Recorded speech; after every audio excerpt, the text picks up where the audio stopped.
Bueno, vamos a comenzar. Mi nombre es Rigoberto Lobo, director general de Promedo. Muchísimas gracias para quienes se van conectando. Para nosotros es muy importante pues, poder compartir este espacio con ustedes. Bueno, básicamente vamos a conversar sobre la situación del espacio cívico en Venezuela. Voy a mencionar a las personas que estarán en el panel. Ana María Palacios, quien pertenece a Civicus y quienes recientemente han publicado algunos datos también, ¿no? Vienen haciéndolos hace rato, pero reciente, el día de ayer creo que salieron unos nuevos datos o actualizaron unos datos sobre el tema Venezuela. También estará Rafael Uzcategui, quien es de Laboratorio de Paz y bueno, nos va a estar conversando o haciendo un interesante análisis sobre el tema de las ONG venezolanas. Juan Carlos Mogollón, quien es parte de Promedeum, también el coordinador junto en Venezuela, va a conversar un poco sobre una investigación que hicimos dentro del país sobre las organizaciones de la sociedad civil, sus condiciones actuales. Y en mi caso estaré conversando sobre una investigación que hicimos, digamos, internacional, que tiene que ver con las personas defensoras de Venezuela que se encuentran en el exilio, cuál es su situación actual. Entonces, si les parece, vamos a comenzar con Juan Carlos, que nos haga ese paneo sobre la situación de las organizaciones de la sociedad civil en Venezuela. Y bueno, muchísimas gracias de nuevo por acompañarnos, muchísimas gracias a la gente de Civicus por el apoyo, tanto hoy acá en esta actividad como bueno, en la ejecución de un programa que estamos realizando y a la gente de People in Need que también nos ha apoyado para estas actividades. Juan Carlos, adelante. Gracias, Rigo. Bueno, primero, también de mi parte agradecer a quienes nos acompañan en esta oportunidad. Sabemos que el horario es un poco complicado, pero teníamos que ajustarnos a distintos horarios en distintos países donde estamos trabajando, entonces a veces nos cuesta un poquito ser más flexibles con eso. Como les decía Rigoberto, vamos a hablar un poquito de este informe donde mostramos la realidad actual, lo que ocurre, una mirada a lo interno de las ONG venezolanas, sumado a la situación que enfrentan defensoras y defensores que deben salir del país, que es lo que va a conversarles Rigoberto. Eh, Antes de empezar a dar números, yo diría que este es un trabajo hecho con el respeto que solo puede surgir del hecho de estar dentro de este colectivo de defensoras y defensores de derechos humanos y el hecho de comprender lo que significa cada situación a lo personal y cómo afecta esa situación a lo personal el trabajo de nuestras organizaciones en un entorno como es la actualidad en Venezuela. El estudio sobre la situación de organizaciones de sociedad civil venezolanas y condiciones de sus integrantes está principalmente enfocado en organizaciones fuera de la capital y esto tiene una razón muy específica, que es el hecho de una afectación diferenciada dentro de un entorno restrictivo para organizaciones pequeñas, con escaso o nulo financiamiento, en zonas geográficas con unas amenazas muy puntuales físicas y obstáculos en servicios públicos que afectan el trabajo, ¿no? Todo esto viene concatenado, todo esto viene interrelacionado. Tenemos, por ejemplo, organizaciones, ¿verdad?, que participan de manera virtual en eventos de formación o incidencia, pues no cuentan con los recursos para asistir a la capital de forma constante, que es donde suelen darse este tipo de actividades. Y de esas organizaciones, casi el 70% de las que consultamos tienen problemas para trabajar por fallas de electricidad. Y sin electricidad, por supuesto, no tienen internet, por lo tanto, se limita esta posibilidad de participación. Y si se puede hacer presencial, que es en contadas ocasiones, cuando se cuenta con los recursos, cuando se cuenta con el apoyo por parte de las organizaciones que lideran estas actividades, cerca de un 44% de las organizaciones consultadas han tenido miedo de reunirse por temas de seguridad, por amenazas, y poco más de la mitad de organizaciones del estudio han caído en mayor o menor medida en una especie de autocensura en redes sociales para evitar ser atacadas y que esto traiga riesgos a su personal. Hablamos también de organizaciones que están en zonas donde quizás no hay muchas opciones en materia de organizaciones, son las únicas quizás que están operando por esa zona, pero no pueden profundizar su trabajo y enviar por lo menos incidencia nacional o internacional, ya que no tienen registro como cerca del 25% de las organizaciones que consultamos, o han tenido problemas para actualizar y registrar, como ocurre el 48% de este mismo grupo. Entonces, ¿qué pasa con esto? No tienen acceso o no les da acceso a la mayor parte del financiamiento internacional. ¿Cómo sobreviven entonces estas organizaciones? Prácticamente haciendo un papel de contratista, de apoyo para proyectos de organizaciones más grandes como una forma de subsistir y poder mantener, así sea con el mínimo, la operatividad que tienen en sus regiones. De las organizaciones de sociedad civil consultadas, en más de un 60% declararon sufrir persecución o acoso en algún momento por su trabajo. Más de un 70% ha sufrido bloqueo o ataque por redes sociales. Más de un 70% ha visto partir a algunos de sus integrantes al exterior, que se han sumado a esta enorme diáspora. Se trata entonces de que damos una mirada muy breve a un entorno bastante complejo, un entorno hostil que busca erosionar la de por sí poca independencia de opinión que subsiste fuera del entorno del Estado, donde cualquier disidencia se considera y se trata como enemiga y se rodea y se asfixia mediante una legislación restrictiva y amenazas constantes. Les invitamos a todas y todos a leer, a revisar el informe y a conocer de esta situación, estas realidades que a veces se nos pasan hasta nosotros porque nos centramos en el papel de defender a otros y se nos olvida mirarnos un poco al espejo, porque día a día, con todos los elementos restrictivos, las organizaciones se están reduciendo en Venezuela. Algunas están quedando inactivas, algunas están cerrando, algunas están teniendo que hacer otras cosas para sobrevivir. Y si esto sigue ocurriendo, cada vez habrá menos espacio para las víctimas y estaremos más cerca de la imposición de lo que busca un Estado como el venezolano, que es un pensamiento único y sin ningún tipo de disidencia. Muchísimas gracias. Muchísimas gracias, Juan Carlos. Si te parece, Ana María y Rafael, yo voy a hacer la otra parte para telonear a Ana María y luego Rafael cerraría con ese análisis que me parece que de alguna manera pues engloba o concluye todo lo que vamos a hablar durante el espacio, ¿ok?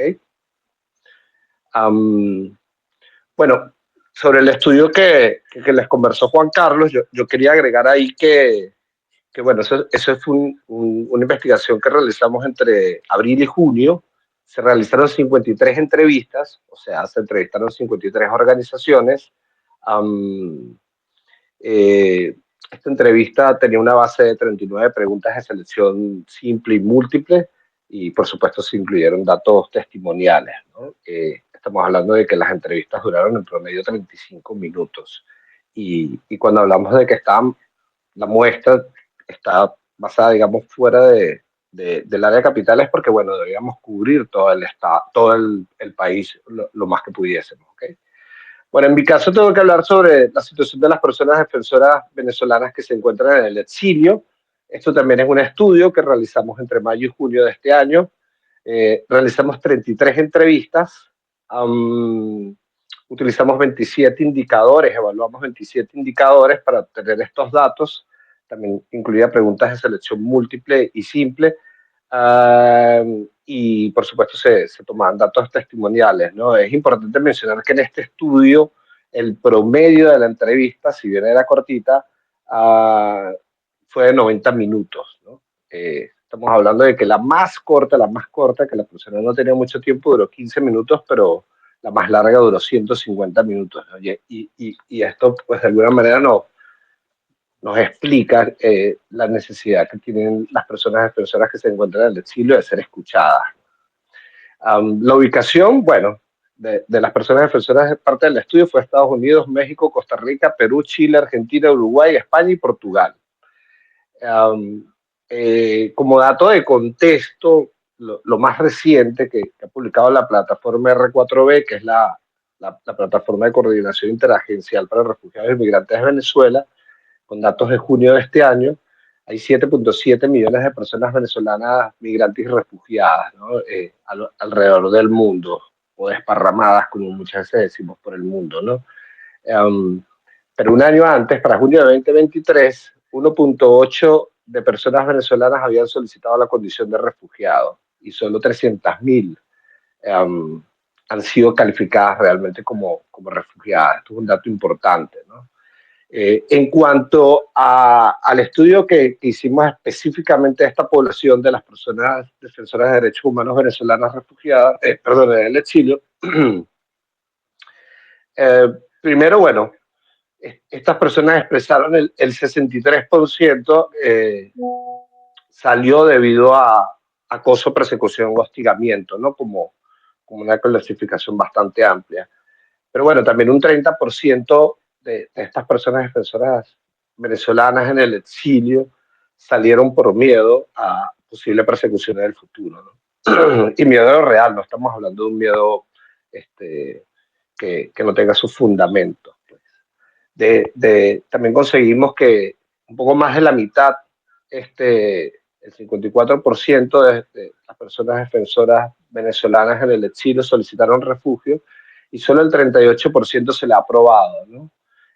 Hay un 55% que se encuentra en espera de una respuesta. Estamos hablando de que para el estudio en ese momento habían personas que recién estaban solicitando refugio, pero habían personas con 8 años de espera por una respuesta. Y hay un 5.6% al que se le rechazó, ¿no? Esto es un dato importante porque si bien muchos gobiernos alrededor del mundo como que no les gusta mucho las personas refugiadas, muchos de los casos de las personas defensoras están debidamente documentados, digamos, con las evidencias suficientes para que el refugio, el estatus de refugiado le sea aprobado, ¿no? Le sea otorgado y no sucede, ¿no? De esta población, de este grupo poblacional, más del 15% de estas personas estuvieron en algún otro país. O sea, salieron de Venezuela a un país que probablemente iba a ser, o el plan es que ese era su país de acogida y terminaron moviéndose a otros países. Eso está relacionado a la represión también transnacional, que vamos a hablar un poquito más adelante de eso. Y bueno, en cuanto a las necesidades médicas, que pueden ser físicas o emocionales, el 72% de las personas defensoras venezolanas del exilio las tienen. En su mayoría son necesidades médicas emocionales. El 21% de estas personas defensoras no cubre sus necesidades básicas en los países de acogida. Y dentro de este porcentaje, pues hay un 3% que tiene ingresos muy insuficientes. Sobre el miedo que han sentido las personas defensoras venezolanas en el exilio, en sus países de acogida, el 54% expresó tener miedo. Y esto, incluyendo razones como la xenofobia, el racismo, la violencia hacia la mujer, y incluso la amenaza de grupos delictivos transnacionales como el Tren de Aragua, la mayoría expresó tener miedo, aún en el país de acogida, cualquiera que fuese este país, incluyendo quienes están en el continente europeo, por considerar el gobierno de Maduro tiene capacidad de daño transnacional, ¿no? Y esto también sucede con contextos como las personas defensoras exiliadas de Nicaragua, ¿no? Y es un dato bastante importante. Y por último, consultamos a estas personas defensoras venezolanas en el exilio si volverían a Venezuela en caso de suceder un cambio político, y el 45% dijo que no volvería aún si sucediera este cambio. Las razones son diversas, entre ellas, bueno, muchas de estas personas han tenido que comenzar una nueva vida, y digamos que al momento de la consulta pues no se sentían dispuestos o en capacidades como para volver a Venezuela y comenzar otra vez una nueva vida.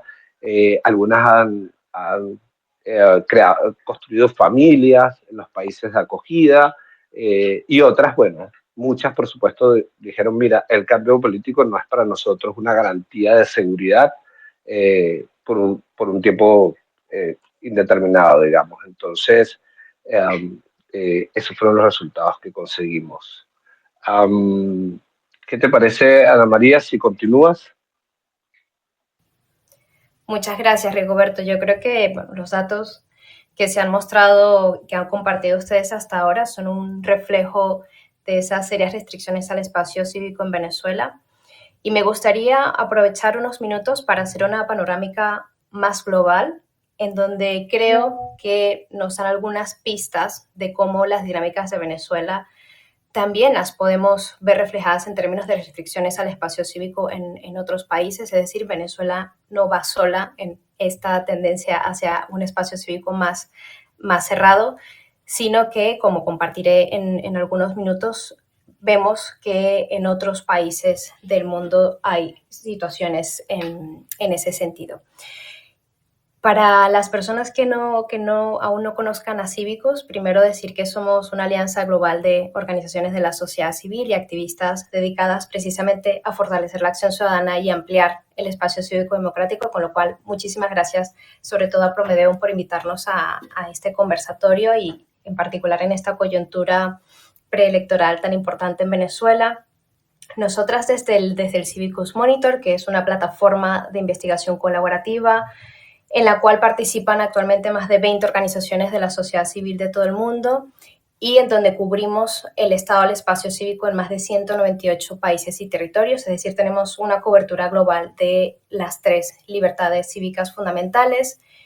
Y lo que evaluamos, algunas de las cuestiones creo que ustedes ya han mencionado, tienen que ver con la libertad de asociación, la libertad de expresión y la libertad de reunión pacífica, o también conocida como derecho a la protesta. Así que nosotras, cuando analizamos esas condiciones del espacio cívico, analizamos estas 3 libertades estrechamente interconectadas porque entendemos que son las que posibilitan a la ciudadanía, en definitiva, defender derechos.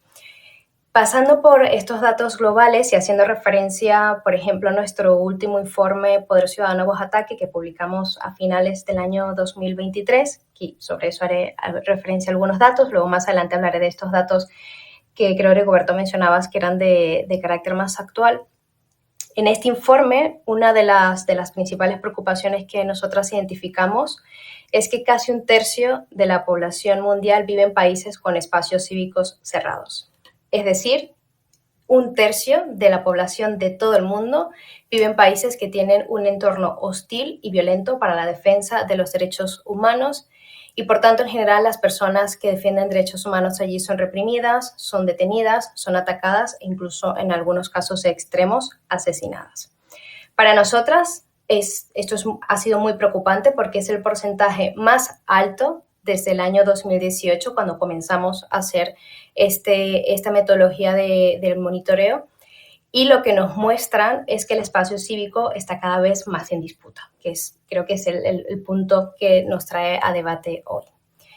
En contraste, hemos encontrado con estos últimos datos referidos al 2023 que solo el 2% de la población mundial vive en países con un espacio cívico abierto, es decir, en general disfruta de las libertades cívicas sin mayores restricciones. Por lo tanto, estamos evidenciando que hay una minoría de la población en todo el mundo que efectivamente puede disfrutar de las libertades cívicas. Por otro lado, también entendemos que la gravedad del deterioro de este espacio cívico a nivel global queda ejemplificada por el número de países que han cambiado a una categoría peor en cómo entendemos el espacio cívico. Voy a dar algunos ejemplos respecto a esto. Por ejemplo, en el caso de Alemania, Bosnia y Herzegovina, Kirguistán, Senegal, Sri Lanka, Bangladesh y precisamente Venezuela, que es hoy el punto de conversación, son países que han bajado a una peor categoría en términos de espacio cívico, es decir, que se han documentado en cada uno de esos países unas restricciones mayores en comparación con los periodos anteriores. Antes de pasar a cosas más concretas de Venezuela, también quiero dar quizás unas pinceladas de las tendencias regionales, que además creo que pueden tener quizás sentido con esto que mencionaba Rigoberto respecto a cuestiones como represión transnacional, a personas defensoras en el exilio, y cuáles son esas condiciones de respeto al espacio cívico en otros países de la región. Una de las principales problemáticas y titulares en este sentido sería que en todo el continente de las Américas continúan deteriorándose las condiciones del espacio cívico. Además, lamentablemente, Latinoamérica sigue siendo una de las regiones más peligrosas para las personas defensoras del medio ambiente y es una de las únicas regiones que nosotras cubrimos en todo el mundo, donde el asesinato de personas defensoras figura entre las 5 violaciones más frecuentes. Cuando hablamos de las Américas, nosotras cubrimos 35 países y la mayoría, alrededor de un 54% de todos estos países, se ubica en espacios cívicos que son de característica estrecho o obstruido. Básicamente lo que estamos observando es que en esta mayoría de países las violaciones a ese espacio cívico ocurren de forma ocasional o son frecuentes. Algunos ejemplos de estos países pueden ser República Dominicana, Chile, Panamá, Ecuador o Brasil, por dar algunas ideas en este sentido. También tenemos países con un espacio cívico de carácter represivo, que significa básicamente en donde las restricciones son mucho más significativas. Por ejemplo, en este caso entrarían países como Colombia, Guatemala, Honduras, México y Haití, por dar algunos ejemplos. Y en el otro extremo, en términos de espacios cívicos en donde las organizaciones de la sociedad civil, las personas defensoras de derechos humanos y periodistas pueden generalmente ejercer sus libertades cívicas sin mayor restricciones, tenemos países como Canadá, Uruguay y algunas islas del Caribe como San Vicente y las Granadinas. Así que tenemos una variación bastante interesante en la región. Ahora bien, cuando hablamos de Venezuela, ya sobre esto me paso a cuestiones mucho más concretas de país, decir que precisamente el año pasado Venezuela fue incorporada en esta lista de países que clasificamos en la peor categoría, que es el espacio cerrado. Y yo creo que algunas de las cuestiones ya las han ido mencionando aquí. Tiene que ver con cómo la sociedad civil ha enfrentado severas consecuencias cuando se trata de defensa de derechos humanos, cómo se ha documentado, por ejemplo, mecanismos de censura que forman parte de una estrategia estatal para perseguir activistas y limitar, en definitiva, las críticas al gobierno.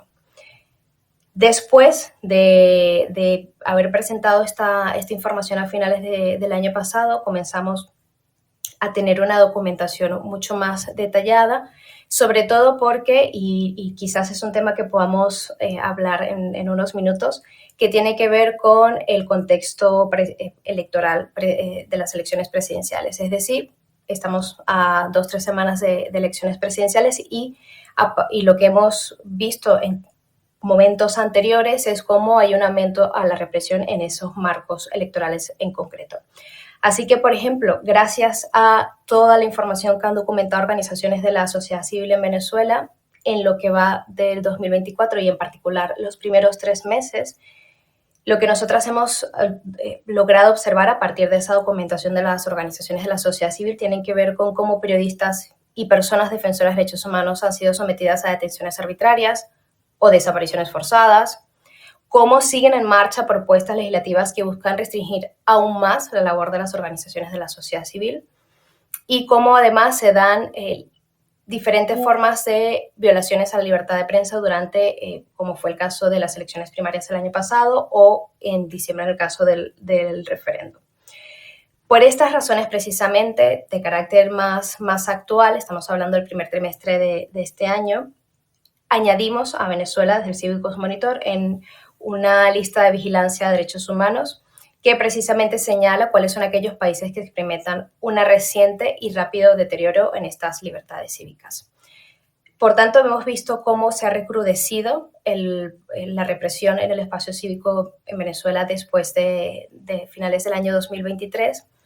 Y precisamente esta lista de vigilancia lo que nos ha permitido desde entonces, estamos hablando desde marzo de este año, por un lado ha sido apoyar demandas de las organizaciones de la sociedad civil, en particular aumentar la presión sobre el gobierno en los espacios internacionales, como es el caso del Consejo de Derechos Humanos, y además nos ha permitido, en definitiva, hacer un monitoreo mucho más cercano de la situación y es en ese momento que nos encontramos ahora y por eso este espacio es muy valioso para nosotras en ese sentido. Yo de momento lo dejaría hasta aquí con idea de darle paso a Rafael, pero también de abrir el debate sobre estos temas. Muchísimas gracias, Ana María. Sí, por supuesto, la idea es que vamos avanzando y podemos hacer otra ronda y nada, encantado. Rafa, ¿cómo estás?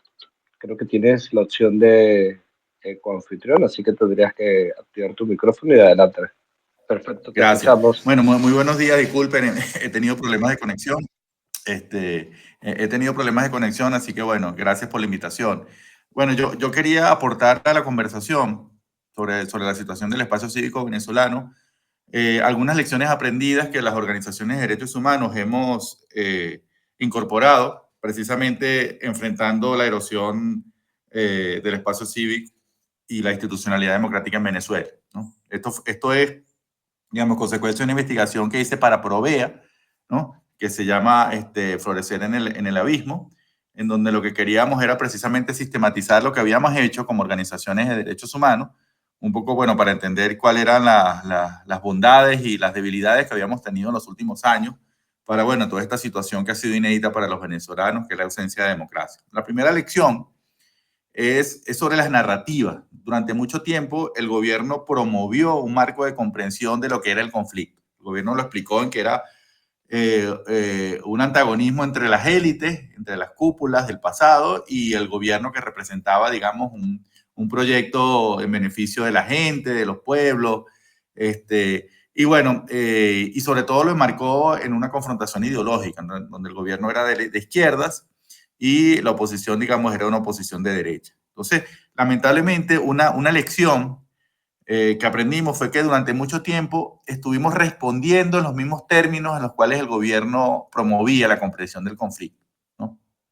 Y finalmente lo que hicimos fue reforzar ese propio discurso con esas ideas que el gobierno quería instalar en la opinión pública, ¿no?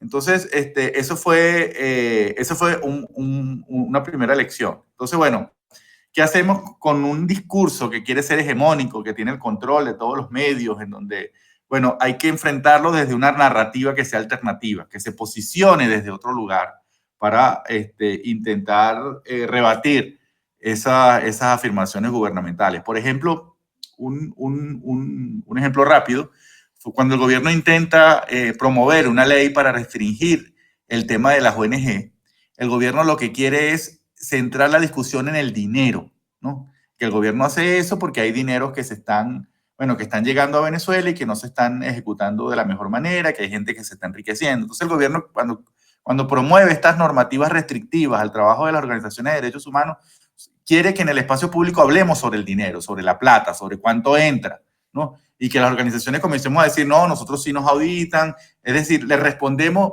a lo que hacemos con el dinero. Entonces, con este aprendizaje, hemos aprendido que, bueno, que no hay que hablar del dinero, o por lo menos no hay que centrar su respuesta en el dinero, sino en lo que nosotros hacemos con esos recursos, que es ayudar a la gente. Entonces, el concepto de ayuda, de apoyo, de solidaridad, es un lugar diferente, es una narrativa alternativa desde donde nosotros hemos respondido a estas intenciones de restringir el espacio público. Bueno, una segunda lección tiene que ver con el trabajo articulado y en red, ¿no? Bueno, que quizás para los venezolanos es un sobreentendido, y especialmente para la sociedad civil, porque afortunadamente desde la década de los 90, cuando uno revisa la historia de la sociedad civil, hemos creado plataformas, articulaciones, de manera intuitiva o por convencimiento, hemos comprendido que actuar de manera conjunta era más potente que hacerlo de manera individual. Entonces, bueno, es reforzar este aprendizaje, porque cuando uno mira cómo actúan las sociedades civiles de otros países, lamentablemente no tienen esa capacidad o ese convencimiento de trabajar de manera articulada, ¿no? Entonces, bueno, y en esta segunda lección es, por supuesto, no solamente confirmar la valía del trabajo articulado, sino que esto hay que cultivarlo, ¿no? Esto es como un matrimonio, ¿no? Que hay que cultivar ese trabajo en red. Y, por supuesto, muchos de nosotros en la sociedad civil hemos venido hablando de cómo fortalecer, profundizar, cultivar ese trabajo articulado, ¿no? Porque, bueno, como todas las dinámicas, especialmente después de 25 años de conflicto, bueno, pues también hay agotamientos, hay conflictos personales. Entonces, bueno, ¿cómo mantenemos la comunidad de defensores de derechos humanos como un valor muy importante? Y esto tiene que ver con esta segunda lección sobre la valía del trabajo en red. En tercer lugar, una tercera lección de cómo hemos abordado, que esto lo hemos cumplido bastante bien las organizaciones de derechos humanos venezolanas, es que es posicionarse permanentemente desde los principios de derechos humanos para evaluar la realidad, ¿no? Nosotros tenemos un lugar desde el cual hablamos como defensores de derechos humanos, que es el lugar de las víctimas y el lugar de los principios de derechos humanos. Y eso nos ayudó por lo menos en el caso del 2002, a, independientemente de lo que uno podía pensar de la figura del presidente Hugo Chávez, bueno, rechazar rápidamente el intento de golpe de Estado, porque nos posicionamos desde los principios en derechos humanos. Y bueno, eso permanentemente, esa brújula, esa Biblia, ese catecismo que tenemos los defensoras de derechos humanos, nos ha permitido, bueno, sortear en mejores términos que otros sectores de la sociedad venezolana la polarización, ¿no? Esa fidelidad a esos principios. Entonces, eso es algo que nosotros estamos aportando a la discusión regional. En el caso mexicano, por ejemplo, que están enfrentando ahora también una polarización, una criminalización a la sociedad civil, bueno, le decimos posiciónense. El aprendizaje, lo que nosotros hemos aprendido de Venezuela es posicionarse desde los principios en derechos humanos. Cuando hay que reconocer una política pública positiva en derechos humanos se reconoce, y cuando hay que cuestionarla desde los principios se hace. Una cuarta lección, esto sí lo aprendimos amargamente, esta cuarta lección, es que la democracia tiene que ser defendida de manera abierta, explícita y permanentemente. Esto parece un sobreentendido.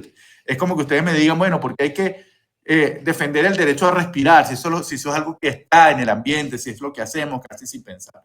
Bueno, eso era lo que pensamos las organizaciones de derechos humanos. Fíjense, en este estudio hicimos un análisis de contenido de más de 900 comunicados de las organizaciones de derechos humanos, y apenas en el año 2015 es cuando aparece la palabra democracia dentro de un comunicado de las organizaciones de derechos humanos, porque pensábamos que era un sobreentendido. Y cuando nos dimos cuenta que había que hablar sobre la necesidad de defender la democracia, lamentablemente era tarde porque ya había un proceso en marcha irreversible de pérdida de las libertades democráticas. Fíjense que cuando uno tiene la democracia en la cabeza y la necesidad de defenderla, pues uno puede hacer alertas tempranas sobre lo que eso significa. Por ejemplo, cuando en Venezuela se promovió la lista Tascón, ¿verdad? Todas las organizaciones la denunciamos, efectivamente, la rechazamos, pero hablábamos que era un patrón de violación de derechos humanos, ¿no? Pues si uno revisa los comunicados, hablábamos que era un patrón, que era una situación grave. Pero cuando uno hace ahora la retrospectiva, con la distancia, uno se da cuenta que en ese momento debimos haber alertado que se estaba instalando la política de discriminación estatal y que eso ponía en riesgo la propia democracia. Bueno, ese elemento cuando uno tiene el bosque, cuando uno ve el bosque completo, digamos, no lo incorporamos en ese momento como alerta dentro del país, a la comunidad internacional, que la lista Tascón era un golpe de gracia a la democracia y que la ponía en riesgo. Entonces, bueno, fíjense que no lo hicimos de manera parcial, hablando de un patrón de violación de derechos humanos, pero era porque no teníamos en la cabeza la necesidad de defender a la democracia porque pensábamos que no era reversible. Y fíjense que lamentablemente sí lo es, ¿no? Entonces, esa cuarta lección, para nosotros y para el resto de la región, tenemos que defender explícitamente la democracia, reinventarla, porque bueno, sabemos que ahora hay mucha incredulidad con respecto a los regímenes democráticos frente a otros gobiernos autoritarios. Una quinta lección, bueno, esta también la hemos aprendido sobre la marcha, que es la necesidad de pensar sobre lo que está pasando, ¿no? De promover el pensamiento estratégico para poder tomar decisiones. ¿Qué es el pensamiento estratégico? Es un enfoque que mira el hoy con perspectiva de futuro, ¿no? O sea, ¿qué es lo que puede pasar mañana, ¿verdad? Según el contexto, y qué deberíamos hacer nosotros para que dentro de esas posibilidades de escenario futuro, los que mejor apliquen para la situación de derechos humanos, qué deberíamos hacer nosotros hoy para que esos escenarios sean más factibles, ¿no? Entonces, bueno, yo sé que estamos desbordados, yo eso lo padezco, estamos desbordados de trabajo, apenas tenemos 24 horas y 2 manos, estamos permanentemente apagando incendios, pero sí tenemos que hacer un esfuerzo de planificación, de destinar recursos, de pedirle a la Agencia de Cooperación recursos para tener espacios de disertación, de conversación, de discusión, traer expertos que nos ayuden a pensar sobre lo que está pasando para poder, bueno, estratégicamente tomar decisión, ¿no? Y no estar solamente al lado de la ambulancia recogiendo a las víctimas. Entonces, bueno, esto es un quinto aprendizaje, la necesidad de tener espacios para pensar y para tomar decisión. La sexta lección, y yo creo que esto lo seguimos aprendiendo, es la necesidad de que nuestros mensajes tengan diferentes audiencias, ¿no?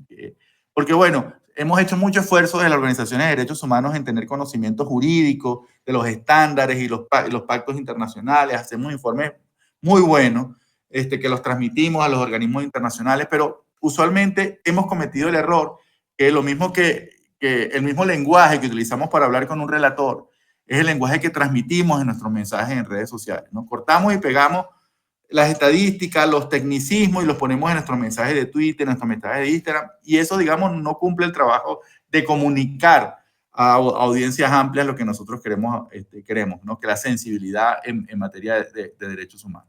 Entonces, bueno, hemos hecho mucho esfuerzo en hablarle a los convencidos y tenemos que, bueno, seguir aprendiendo cómo comunicar nuestros mensajes de manera comprensible a diferentes audiencias, de manera pedagógica, utilizando lenguajes diferentes, utilizando las nuevas tecnologías y las plataformas de información para ello. Yo sé que, bueno, esto es un desafío adicional a los que ya tenemos, pero, bueno, si queremos ser eficaces, tenemos que aprender a sensibilizar a la mayor cantidad de personas posible.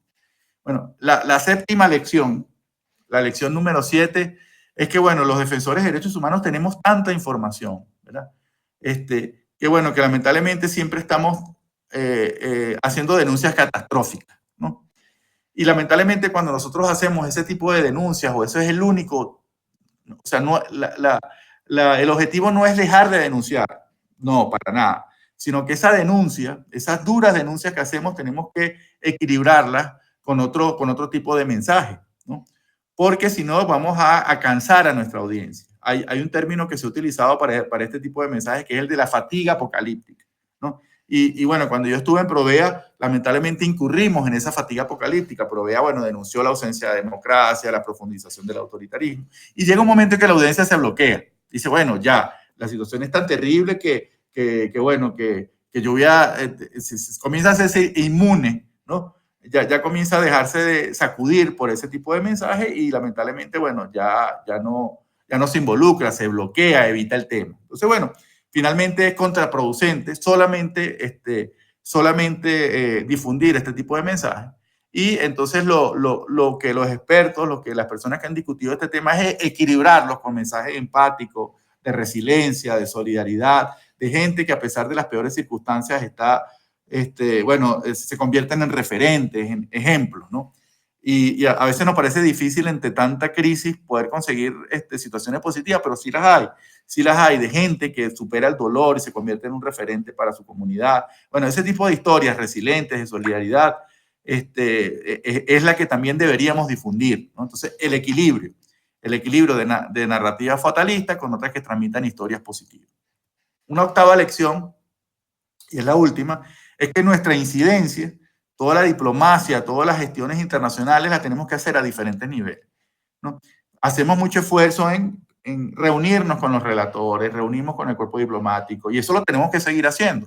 Pero ese mismo esfuerzo tenemos que hacerlo para reunirnos con nuestros propios pares a nivel regional. Yo creo que las organizaciones venezolanas sabemos de las ausencias de informaciones que tienen nuestros colegas, y que muchas veces esa ausencia de información, esa ausencia de grises que tienen nuestros colegas, bueno, tiene como consecuencia la ausencia de solidaridad, ¿no? Entonces, bueno, tenemos que hacer ese esfuerzo cuando viajamos, cuando nos reunimos, cuando hacemos reuniones por Zoom. Bueno, no solamente organizarlas con los relatores, con los miembros de los organismos internacionales, sino también construir vínculos horizontales con nuestros pares para informarles, para hacer un similar trabajo de incidencia, de denuncia, de empatía, e incluso también nosotros reconocernos en sus propios problemas para intentar hacer trabajos conjuntos, ¿no? Entonces, esta diplomacia ciudadana tiene que hacerse a diferentes niveles para que sea eficaz. Entonces, bueno, esas son las 8 lecciones muy rápidamente que les comparto. Y yo creo que, por supuesto, no son las únicas. Yo creo que, bueno, toda esta situación de cierre del espacio cívico, que es tan desafiante, que es tan angustiante, por supuesto, nos implica seguir pensando, seguir actuando, seguirnos adaptando a las circunstancias y, por supuesto, no perder esa posibilidad de ser innovadores, ¿no? De ser innovadores en función de poder atender mejor las diferentes situaciones. Muchísimas gracias, Rigoberto. Gracias. Muchísimas gracias a ti, Rafa.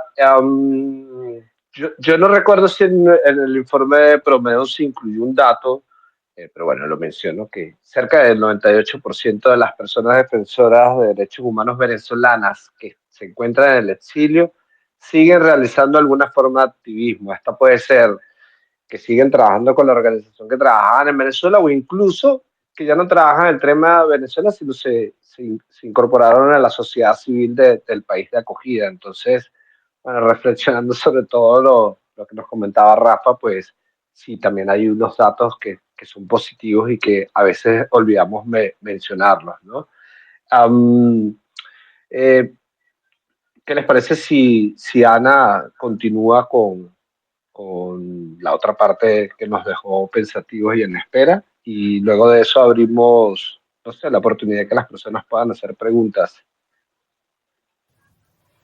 Muchas gracias. Bueno, decir que, Rafael, me encantó con las 8 pistas que nos das, pero sobre todo esto que tiene que ver con equilibrar las narrativas. Ahí yo creo que cuando hablamos de restricciones al espacio cívico también hay que poner, y tomando lo que decías como referencia, las luchas que están teniendo cada una de las personas defensoras, ¿no? Diferentes sectores de las organizaciones de la sociedad civil en los diferentes países. Y quizás una experiencia, pensando también en esto que comentabas de reunirnos con pares, dialogar con pares respecto a las situaciones de derechos humanos. Yo creo que recientemente y probablemente nos tocará analizar desde diferentes organizaciones experiencias como las de Guatemala del año pasado a en donde estuvieron 100 días de protestas en la calle de forma pacífica y básicamente en un contexto como el de Guatemala, que no era particularmente propicio para la defensa de los derechos humanos y no lo ha sido tampoco históricamente como otros países de la región. Ciertamente nos dan algunas luces respecto a cómo desde la protesta se pueden luchar temas de corrupción, temas de impunidad generalizada, cómo desde esa resistencia de diferentes partes, ¿no? Diferentes sectores de la sociedad civil, también pensando esto en las articulaciones estratégicas, dan una idea de cómo la resistencia frente a los poderes públicos, frente a estas diferentes formas de represión, tienen un sentido. Yo recordaría como este tema cuando se hablaba de los 100 días de protesta en Guatemala, la no pérdida de la esperanza. Y creo que eso es como uno de los temas también que cuando reflexionamos respecto a la defensa de derechos humanos está allí, ¿no? De pensarnos en ese horizonte de esperanza, que hay cosas que podemos seguir haciendo en este tema, indistintamente de lo restrictivo que esté el espacio cívico. Así que bueno, esa era como una de las reflexiones. Luego también en términos de cómo están el resto de países, precisamente hoy, no quería dejar pasar la oportunidad, sé que estamos centradas en Venezuela, pero bueno, en esta posición y hacer esta valoración global, regional, nacional, creo que da como pistas, ¿no? de otras tendencias y con quién podemos colaborar y articularnos. Precisamente hoy desde el Cívicos Monitor publicamos la nueva lista de vigilancia y allí colocamos en esta ocasión a varios países que durante los próximos meses seguiremos dando seguimiento, que en este caso son Kirguistán, Tailandia, Mali y, por ejemplo, El Salvador. Y que en el caso del Salvador es uno de los países que en los últimos meses, después de la reelección presidencial de Bukele en febrero, los datos, lo que nos han reflejado, tiene que ver con un reforzamiento de los mecanismos de represión por parte del Estado y además cómo esa gravedad del deterioro específicamente del espacio cívico en El Salvador ha estado muy vinculada con más de 800 días de declaración de estado de excepción.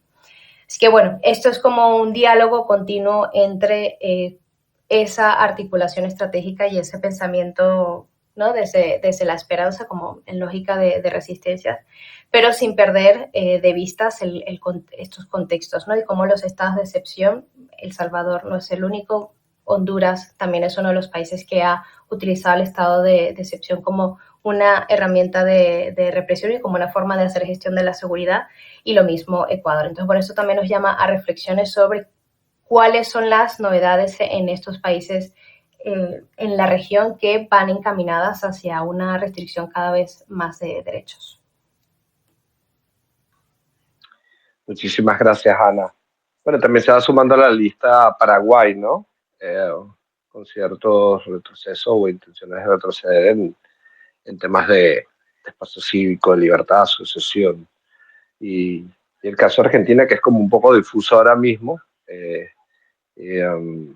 pero bueno, um, no pinto tampoco muy bien, ¿no?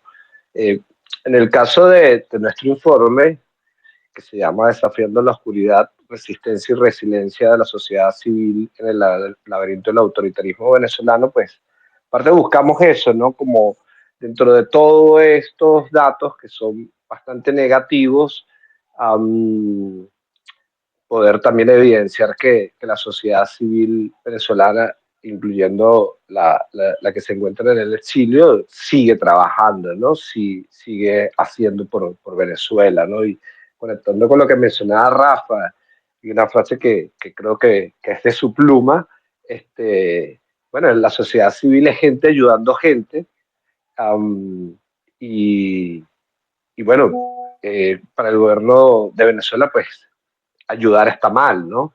Entonces, es casi que un delito, ¿no? Um, pero bueno, para nosotros ha sido muy importante visibilizar a este grupo. Le enviamos saludos, aunque no está, Soledad García Muñoz, que hizo un tweet bastante contundente sobre estos datos de la situación de personas defensoras exiliadas como un grupo particular. Yo puedo, y disculpe que sea autorreferencial, mencionar desde mi experiencia de que es una posición a veces medio plastilina, como que uno no se entiende como un refugiado, que al lado está el refugiado que salió caminando en una situación de extrema vulnerabilidad. Um, También está el que salió porque estuvo en centros de tortura en Venezuela. Entonces, creo que la persona defensora exiliada de cualquier país está en una posición en la que puede ser confusa para la misma persona, ¿no? En dónde ubicarse. eh, y en el caso de Venezuela también hay como esta leyenda de que todo el que cruzó la frontera de Venezuela hacia afuera está mejor, ¿no? Y en el caso de las personas defensoras, pues no necesariamente es así. Muchas personas defensoras perdieron ingresos al tener que salir, perdieron eh, eh, bueno, podría ser que tenían vivienda propia y no la tienen, y una serie de factores, se quedaron sin trabajo o sin parte de su trabajo, ¿no? Hay un importante porcentaje de las personas defensoras que se encuentran en el exilio que están con familias, ¿no? Y que estas familias también tienen necesidades médicas, entonces ya el duelo migratorio, que en sí es complejo, bueno, si se le suma una carga de afectación emocional previa, porque trabajar en contextos cerrados como el de Venezuela no es sencillo, y más, como decía Rafa, estar como esa ambulancia, ¿no? Constantemente, es bastante complicado. Y cuando pensamos cosas como, por ejemplo, más extremas, como puede ser la afectación de la guerra a personas de cierto país, pero que están afuera, de cierta nacionalidad, pues también es complicado, ¿no? Porque la afectación es diferente, no es la misma. No es que una sea mejor o peor que la otra, sino son diferentes y es afectación. Um, entonces, creo que es importante mostrar cómo este grupo poblacional ha sido afectado, cómo de alguna manera todo esto demuestra, ¿no? El intento de socavar las bases de la sociedad civil, que no te, a pesar de las consecuencias para las personas defensoras exiliadas, no está teniendo éxito en el caso de Venezuela. Sigue existiendo una sociedad civil fuerte, quizás no la más grande de Latinoamérica o América, pero sí bastante fuerte, sí bastante interconectada, a pesar de todos estos ataques que suceden constantemente, ¿no? Y este intento de implosionar la sociedad civil venezolana como ese último, digamos, grupo, ¿no? Que está ahí manteniéndose en el tiempo a pesar de todo. Eh, Juan Carlos, Rafa, ustedes pueden abrir sus micrófonos cuando lo consideren y compartir. También las personas que quieran hacer preguntas pueden hacer algún tipo de señal pertinente y les damos acceso. Rigo, yo quería añadir algo en esa misma línea, tanto lo que ha dicho Rafael como lo que has dicho tú. Es que quizás por la forma en que se presenta el informe no se recoge, pero sí es importante decírselo a las personas que lo revisen o que nos acompañan hoy, que es que pese a toda la situación, pese a que tú tengas la organización en reposo, por decirlo de alguna forma como un eufemismo, que está paralizado, pero no la has desmontado del todo, eh, organizaciones que no tienen ningún proyecto, no tienen ningún financiamiento y están trabajando todos haciendo un trabajo prácticamente voluntario. En ninguno de los casos, en ninguno de los 53 casos se dijo, yo no voy a seguir trabajando, yo ya no quiero seguir trabajando. Y yo creo que esa es una de las representatividad fundamental del movimiento de derechos humanos en Venezuela, que sí tenemos muchísimas cosas encima, pero ya seguimos adelante. Claro, no se puede dejar de lado la situación, no se puede dejar de lado las complicaciones, los riesgos que esto conlleva, pero sí decir que existen ganas, existe gente haciendo un trabajo maravilloso que muchas veces no se sabe, y no se sabe por temas de seguridad o no se sabe por temas de que simplemente la organización no tiene cómo crear su propio medio de difusión del trabajo que hace. Y bueno, yo creo que en este momento en particular en Venezuela tampoco la gente está en búsqueda de mostrar estoy haciendo esto, porque eso es ponerte también una luz para que el Estado y su aparato represivo pueda atacarte. Pero resaltar eso era lo que quería, que no hay intenciones de rendirnos. Yo siempre lo he dicho en actividades formativas. Aquí no se trata de nosotros competir con el Estado, porque no tenemos ni los recursos ni tenemos la orientación que puede tener un Estado. Por eso, aunque nos señalen en momentos como enemigos, no somos realmente enemigos del Estado, simplemente estamos acompañando y representamos a lo que es una sociedad civil organizada, pero simplemente ante la adversidad es no rendirnos, es mostrar que seguimos trabajando, si todo esto está mal, pero yo sigo en pie.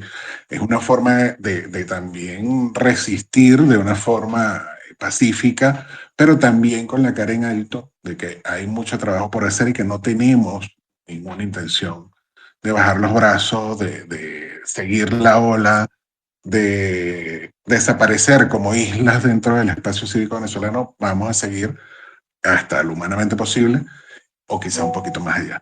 Seguimos trabajando y eso es lo importante. Gracias. Gracias, Rigo. Yo agregaría que un aprendizaje pendiente sería mejorar la sinergia entre los defensores y defensoras venezolanas que están fuera y los defensores y defensoras venezolanos que están dentro, ¿no? Yo creo que también, digamos, es novedoso para el movimiento de derechos humanos esta situación de migración propia, ¿no? De migración de activistas del movimiento. Y bueno, teóricamente uno dice que nadie es irreemplazable, pero no es así, no es así. O sea, hay vacíos técnicos, pero también vacíos afectivos que quedan cuando un defensor o defensora se tiene que ir del país, ¿no? Y yo creo que, digamos, esa incomprensión, por llamarlo de alguna manera, tiene que ver con que los venezolanos y venezolanas no habíamos hablado durante mucho tiempo sobre los dolores y consecuencias de la migración.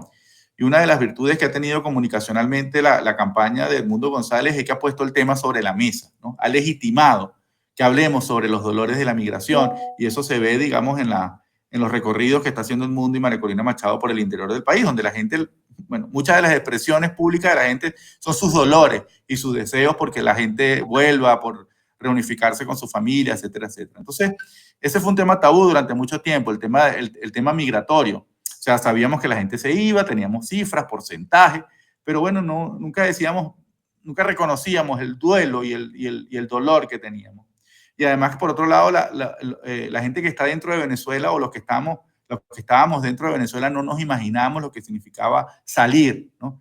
Incluso teníamos prejuicios y teníamos ideas erradas sobre que, bueno, salir era como tener vacaciones, pero trabajando, ¿no? Recibiendo un ingreso. Entonces pensábamos que a la gente le iba automáticamente mejor si se iba de Venezuela por toda la crisis interna.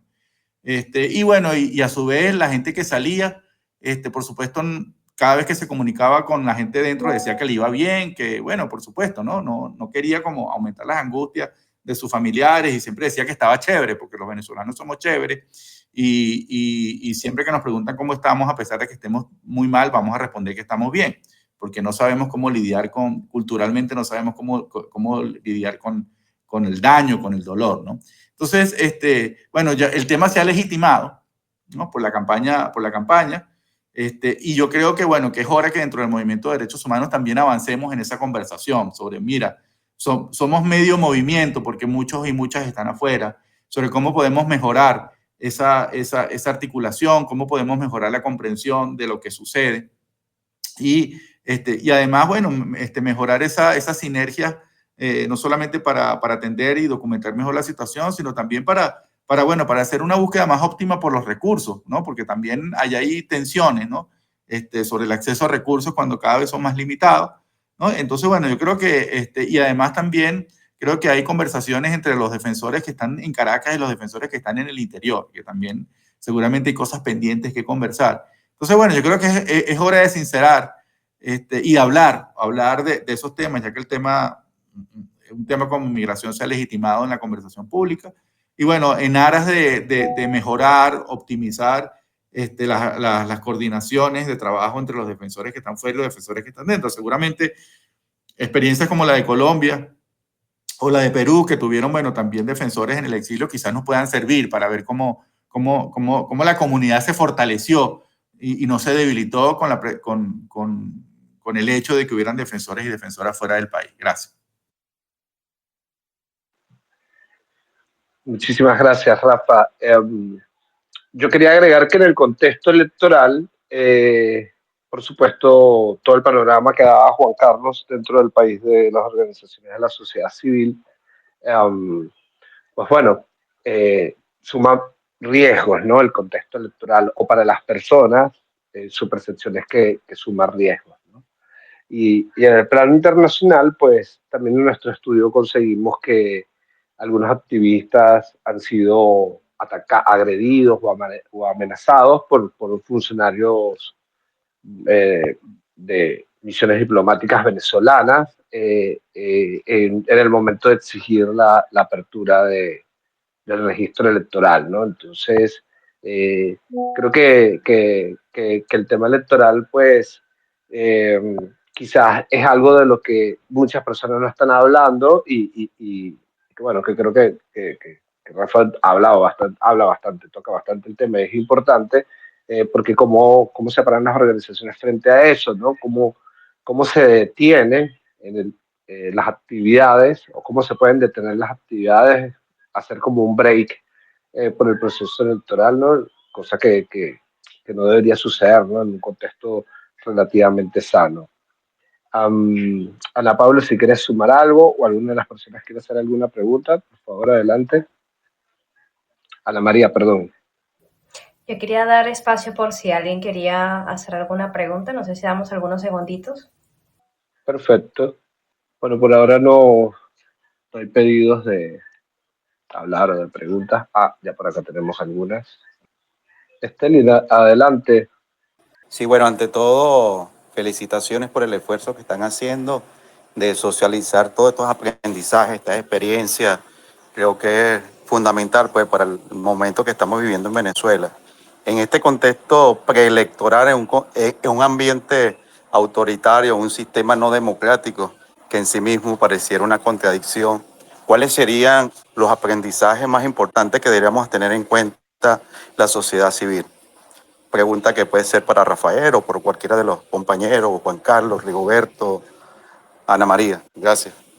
Hola, yo creo que, bueno, pensando en este momento, ¿no? Yo creo que este es un momento, estamos hablando a pocos días de una elección presidencial que, digamos, en mi personal análisis es la elección, es el proceso electoral, digamos, más importante que hemos tenido en los últimos años, ¿no? Yo sé que los países no se acaban en una fecha, pero yo sí creo que este es un momento muy clave, muy definitorio, en donde, digamos, las condiciones de participación que han sido generadas por la propia gente, ¿no? Con el entusiasmo, con la esperanza, con las ganas de votar a pesar de todo, yo creo que ese ánimo no se va a repetir en futuros procesos electorales. Entonces yo creo que no solamente hay que acompañarlo, hay que cultivarlo, las organizaciones de derechos humanos, en mi opinión personal, estamos un poco tímidas frente a lo que está sucediendo, estamos opinando poco, pero bueno, yo espero que ese opinar poco no se traduzca en que también estamos acompañando poco a la gente. Entonces, bueno, tenemos que hacer un esfuerzo en acompañar, por supuesto, con las debidas protecciones. Ahorita son momentos muy sensibles en materia de seguridad y yo no quiero que nadie se exponga más de lo que debería. Pero yo creo que sí podemos tener mensajes públicos basados en los principios en derechos humanos. O sea, nosotros no tenemos por qué invitar a votar por ningún candidato en específico, pero sí hablar de la importancia de la participación, hablar de la importancia de la defensa de la democracia, hablar de la importancia que es el protagonismo ciudadano, nuestros mensajes públicos, recordar todo lo que han dicho los organismos internacionales en esa vinculación entre democracia y derechos humanos. Y que por supuesto se respeten las garantías, la normativa, lo que fue pactado en el Acuerdo de Barbados. Y en segundo término, pues acompañar a la ciudadanía estos días y el propio 28 de julio, bueno, ayudando a suministrar información cierta sobre los aspectos técnicos del calendario electoral para que la gente tenga la mejor información posible sobre cómo es el proceso, cómo debería materializar su participación. Y ese día, por supuesto, estar, bueno, documentando, estar muy atentos a lo que suceda para poder registrar las irregularidades, ¿no? Entonces, fíjense que hay una cosa, bueno, se ha anunciado la presencia en el país de las 4 personas del panel de expertos. Mucha gente, bueno, ha cuestionado que ellos no tengan o que no vayan a emitir un informe público. Pero digamos, el vaso medio lleno que nosotros deberíamos difundir es que si bien ellos no van a hacer un informe público, ellos van a hacer un informe privado destinado al secretario general de Naciones Unidas. Así que en caso de una irregularidad flagrante, en caso de que se quiera vulnerar lo expresado por la soberanía popular de una manera grotesca, bueno, allí hay una puerta a la que hay que tocar, porque esa puerta, que es el secretario general de Naciones Unidas, porque él va a tener la información de primera mano de las 4 personas que él designó precisamente para que lo informaran. Entonces, digamos, ya en el caso del secretario general de Naciones Unidas no tendría argumento ni excusa para no intervenir, para no opinar de manera pública en caso de una situación anómala el próximo 28 de julio. Entonces, bueno, eso es lo que hay que decirle a la gente. Bueno, sí, no hay un informe que por nosotros podamos consultar, pero el secretario general de Naciones Unidas va a tener la información de primera mano y él estaría obligado a actuar en caso de una situación de vulneración de la soberanía popular. Entonces, ese tipo de mensajes son los que nosotros tenemos que ayudar a difundir ahora para contrarrestar el escepticismo, la incredulidad, bueno, los mensajes para que la gente no se movilice, que la gente dude en que si su voto va a ser importante el próximo 28 de julio. Entonces yo creo que ahora, bueno, yo creo que este es el momento de participar, de actuar, donde los defensores se hagan visibles y donde por supuesto sigamos haciendo nuestro trabajo. Entonces, bueno, aprovecho para darle la vuelta a tu pregunta sobre lo que deberíamos hacer en este preciso momento, que para mí es un momento definitorio. Aquí no hay espacio para el silencio, para la inmovilización. Aquí lo que hay es la necesidad de acompañar a la gente en ese deseo que se ha expresado de manera inequívoca sobre la necesidad de un cambio alcanzado además de manera participativa y democrática. Muchas gracias. Gracias, Rafa. Antes de darle la palabra a Edward, también comentarles comentar algo que mencionó Rafa. Nosotros en el marco del programa Ruta, sí tenemos unas actividades, unas reuniones, unas conversaciones con colegas que se encuentran en el exilio, ¿no? Y parte de esto también es encontrarnos o reencontrarnos, porque bueno, es necesario, como lo mencionabas, y creo que ahí también entra como que yo repetir ese dato de que las necesidades médicas, la mayor son las emocionales, y esa era una pregunta que había que a veces repreguntar después de una conversación, porque culturalmente las personas venezolanas no somos así, de hablar de estos temas. Entonces quizás la investigación fue el espacio para eso. Vamos a darle la palabra a Edward y luego de Edward viene Nelson Freites. Edward, ¿puedes hablar? Ok, bueno, ante nada, pues agradecido con este episodio. También quiero primeramente también agradecerle a Rafa por todo el apoyo que siempre nos ha brindado, pero también quisiera mencionar dos aspectos y que creo que son importantes, que es eh, todos los defensores, a más allá de toda la memoria técnica que tienen, que guardan, también hay una memoria que ellos tienen en cuanto al trato, el alcance que han logrado, que creo que también es importante poder mantener y llevar a, a un futuro, poder llevar esa memoria que cada uno de ustedes tiene a hechos. También el poder plasmar a través de lo que es la Declaración de Varsovia, la importancia que tienen los derechos humanos junto con la democracia. Yo creo que están siendo, como bien dijo Rafa, están siendo muy tímidas las organizaciones no gubernamentales, pro derechos humanos, por supuesto, en mantener como que un bajo perfil ante la situación tan crítica que estamos atravesando en Venezuela y veo que es necesaria la participación, porque en este momento mantenerse inerte, mantenerse callados, no es lo ideal, por lo que estamos, digamos, poniendo en riesgo, porque estamos poniendo en riesgo dos rumbos muy distintos en la próxima Venezuela. Y creo que como defensores, activistas de derechos humanos, pues nuestro deber, nuestra insignia debe ser la procura de la democracia por simplemente ser defensores de derechos humanos. Y creo que es momento de que las ONG den el paso al frente y alcen la voz y hablen, por supuesto, entendiendo el contexto político que estamos viviendo, pero manejando, como bien saben manejar ustedes todos los términos, dar el paso al frente y alzar la voz en pro de los derechos humanos, que per se es la democracia. Gracias, cambio. Muchísimas gracias. Vamos a darle la palabra a Nelson. Sí, saludos.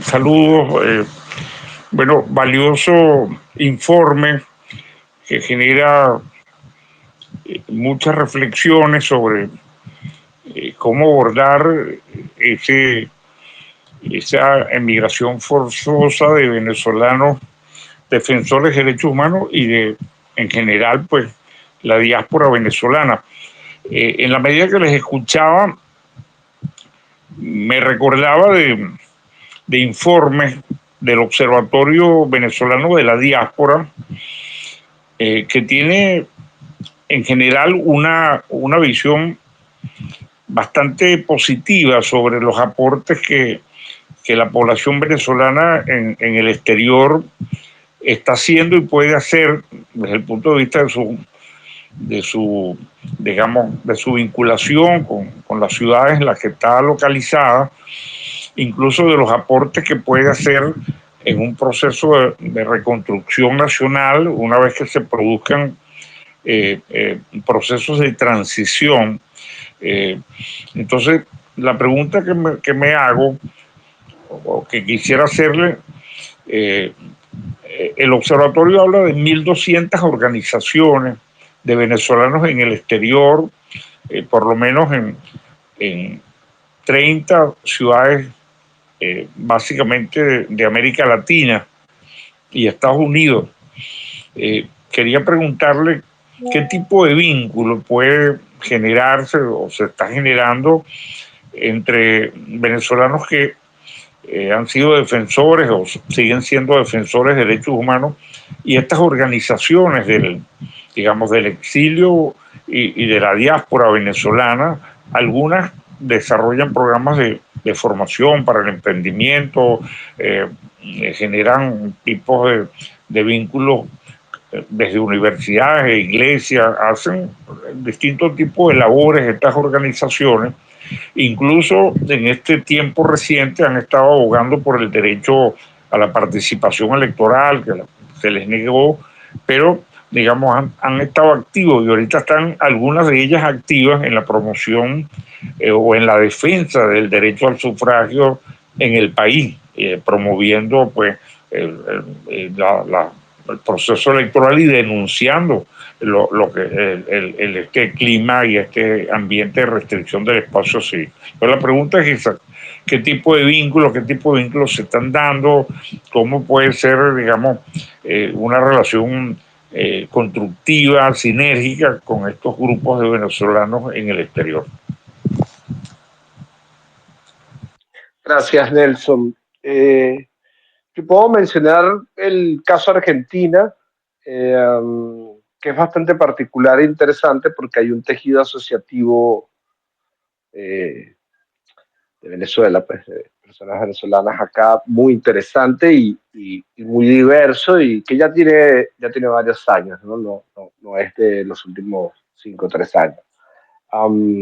Que por supuesto esto va desde asociaciones de profesionales, médicos, enfermeros, um, humanitarias, y algunas de exigibilidad de derechos humanos y por supuesto, bueno, también pasa por las organizaciones culturales, las asociaciones políticas que están más vinculadas a partidos políticos, ¿no? Eh, y en el caso de Promedon se ha ido vinculando, relacionando con estas organizaciones, que quizás el desafío ahí es que es un tejido asociativo que se ha construido afuera por personas migrantes, que no necesariamente estaba relacionado o vinculado al tejido asociativo dentro de Venezuela, ¿no? Probablemente por lo que mencionaba Rafa, había como un cable suelto ahí entre quienes estaban dentro, no lo digo en mal sentido, ¿no? Sino una desconexión artificial por diversas razones de quienes estaban dentro y fuera del país, ¿no? Pero como todo, las personas exiliadas llegan a otro país con más o menos condiciones que otros, pero bueno, todo lo que implica tener que salir muchos corriendo y bueno, instalarse, las fuentes de ingresos, estar acompañado de familia, que todo esto pues se van convirtiendo como ciertas barreras para que las personas defensoras puedan vincularse en términos muy generales, ¿no? Uh, y en el caso de Argentina, pues también hay una vinculación con ciertas organizaciones de la sociedad civil argentina, pero creadas por personas argentinas. No sé si alguna de las otras personas nos quiere hacer algún comentario sobre esto. En el estudio también conseguimos eso de que hay personas defensoras venezolanas que salieron, que han fundado organizaciones en los países de acogida, incluso organizaciones que tienen que ver con temas, o sea, porque es importante también mencionarlo, temas que no tienen que ver con Venezuela, sino que tienen que ver con el país de acogida. Estados Unidos también tiene un montón de organizaciones y creo que eso es un trabajo que, que ha ido sucediendo de interconectarse y que bueno, que la dinámica del país también hace que quizás sea un poquito más lento. Si alguna de las otras personas del panel quiere hacer algún comentario, adelante, por favor. En mi experiencia personal, digo, la mayor, digamos, dificultad de las personas, porque conozco muchísimas personas de defensa, tanto defensores, defensoras como activistas, la mayor dificultad para ese enlace, digamos, con las organizaciones de Venezuela ha sido precisamente las dificultades propias de un migrante o de un refugiado. El tema económico, me tengo que poner a trabajar, me tengo que poner a hacer esto, y a veces no hay, no hay ningún problema en conectarnos, sino no hay tiempo de parte de la persona que está afuera, que quizás tiene una dinámica laboral mucho más ruda que el tema venezolano. Son horarios mucho más fuertes, son continuos, no tienen tantos feriados. Bueno, quizás puede parecer una cosa muy superficial, pero conozco muchos casos cercanos que no han podido, humanamente no han podido porque tienen familia, tienen niños y niñas, chamos, pues, y se les ha hecho imposible. Pero hay interés y yo creo que también el tiempo, lamentablemente, que tenemos con gente afuera, eso le hemos encontrado, como quien dice, el lado positivo, y ha sido que muchas de esas personas ya empiezan a estabilizarse, y cuando se estabilizan dicen, yo todavía quiero, yo todavía estoy haciendo algo, yo puedo hacer algo desde aquí, desde donde estoy, y de ahí se crean las conexiones. Yo creo que, y ese ha sido un efecto que quizás no esperaba el Estado venezolano, que ha sido una unidad, una unión más amplia entre defensoras y defensores de derechos humanos en Venezuela, que ya entendemos que no se trata de una parcela de cada quien, una parcela temática, que yo soy el experto en esto, esta persona es el experto en lo otro, sino que esas barreras se han ido diluyendo, y ahora entendemos que somos nosotros que debemos sumar más gente, y que bueno, que desde donde estés puedes hacer algo por la situación en Venezuela y por mejorar un poco la situación de las personas que están dentro y fuera de Venezuela. Eso es lo que quería aportar. Gracias, Juan Carlos. También suman las barreras propias de cada lugar, ¿no? Por ejemplo, para quienes salen el tema de registrar organizaciones, nosotros hicimos una investigación a través de una red el año pasado, sí, tuvo que haber sido el año pasado, sobre el registro de organizaciones por parte de extranjeros en Argentina y en Uruguay. Hay quienes lo han hecho sobre Colombia. Entonces, bueno, también está el tema de quienes salen de registrar sus organizaciones, juntarse con otro bueno, que tiene sus propias dificultades propias de cada lugar. No sé si alguien del panel quiere hacer algún comentario, otra persona que quiera hacer una pregunta. Bueno, colegas, tenemos acá 1 hora 20 minutos. Si les parece, bueno, no le robamos más tiempo. Darle muchísimas gracias a Rafael Uzcategui por acompañarnos, Juan Carlos Mogollón, por supuesto, un especial agradecimiento a Ana María Palacios, a quien estoy conociendo hoy acá. Y muchísimas gracias a las personas que nos han acompañado. Les iremos compartiendo información por las redes sociales, les iremos contando un poco más sobre este tema de las personas defensoras venezolanas en el exilio. Y bueno, nada, decirles que quienes estamos fuera, aquí estamos, que el tejido asociativo, la sociedad civil venezolana tiene muchísimas personas, aunque no lo creamos, activistas de derechos humanos afuera.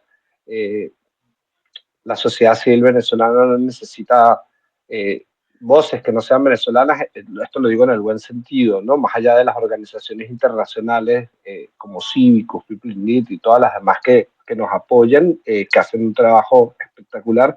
Me refiero sobre todo a los temas testimoniales, ¿no? Hay muchas voces por ahí que deben ser escuchadas y que necesitan ser escuchadas y bueno, que están desparramadas como todas las familias venezolanas por el mundo. Entonces, muchísimas gracias por acompañarnos. Saludos, Nelson, Raiza, Ronald, Sterling, Venus también estuvo por ahí, ahora Isabel también estuvo por ahí, no recuerdo ahora mismo, Mónica, Edward, muchísimas gracias por acompañarnos. Abrazo, Rigoberto y a Juan Carlos. Feliz día a todos y todas. Muchísimas gracias. Que tengan un buen día. Seguimos la conversación. Gracias. Sí. Rafael Uzcategui, nuestro abrazo desde Lara, paisano. Claro que sí, mucho foco estos días y calma y cordura. Fuerza para la materia. El gocho larense. Sí. Valioso informe han hecho, de verdad, valioso. Gracias, colegas. Un abrazo. Un gusto escucharles.